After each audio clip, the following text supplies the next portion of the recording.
Okay, hi, I'm Roberta Muir. Welcome to my garden.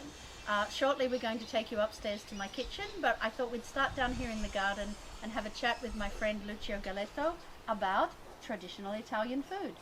What's that? I think maybe you know a thing or two about traditional Italian food. Yes, I do. Particularly, I lived it actually. You've lived it your whole which life. is very nice. And mind you, it's a beautiful garden. Congratulations. Grazie. It's very nice to be here with you.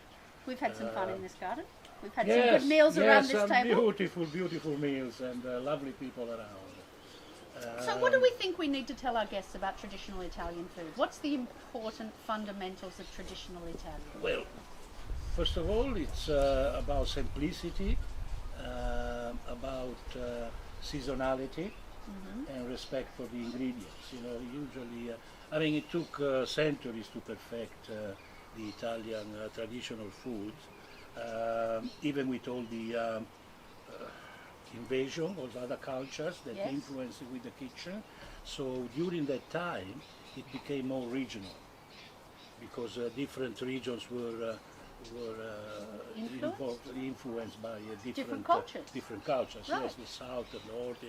The north more from the French and the Austrian, and the south from the Mediterranean cultures. Jewish, even from the Arabs. Arabs very much so, particularly in Sicily. There's a beautiful. But the good thing is that Italian food, yes, it was influenced, but they made it better.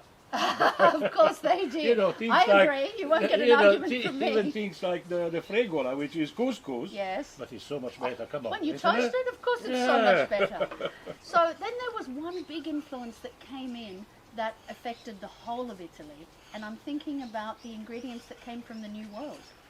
Exactly. Yes. We now think of them. That affected most of Italy actually, more to the south because they were invaded by the Spanish. That had just brought the chili. Right. So the chili in the south is really, something that they can do without. But yes, I mean, now things like tomato, capsicums, beans. We would never think they're not Italian, That's right? But they came from the Americas. From the Americas. And then the corn in the north for polenta also. For polenta. And the potato for gnocchi.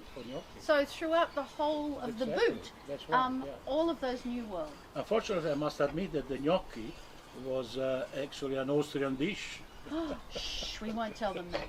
No, I can't. So really But again, we perfected it. Exactly. So what the Italians do add so well to this day is they take the influence from everywhere, they add their own simplicity and their own charm and sense of hospitality to it. It says hospitality and also family.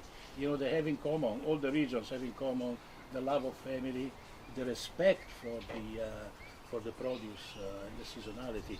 In fact, I remember growing up in my house in Italy, we had a vegetable garden.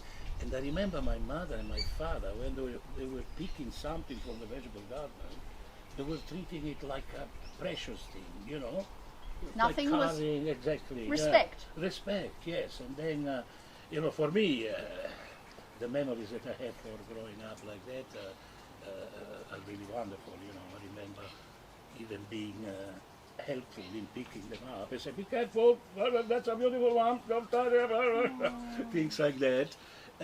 But the good thing was seeing my mother cooking with a passion, incredible passion and respect, as I said, of the ingredients. That I said, food is a cultural and civil thing.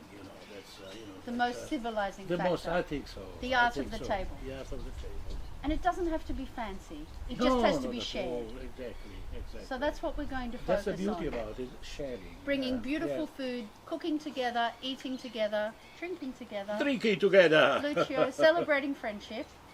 Old friends and new friends. Grazie. Grazie. Grazie. Cheers. Cheers. Salute.